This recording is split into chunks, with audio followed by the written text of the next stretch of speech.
panibagong project. Pagkatapos natin sa CR, ito na yung gagawin natin guys. Maaaring mabito guys, kasi ito bahay na to eh. Ayan, malabo siya. Ayan, nagkagandahan dito guys, kayo overlooking talaga. Ayan, dito ako gumagawa ngayon. Ito, nakadalawang araw na ako dito guys, pagkatapos sa CR.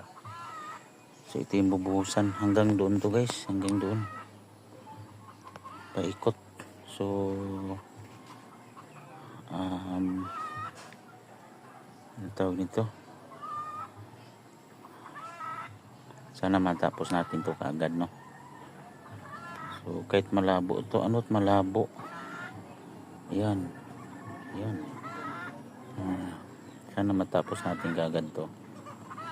So hanggang dito na lang guys, thank you for watching.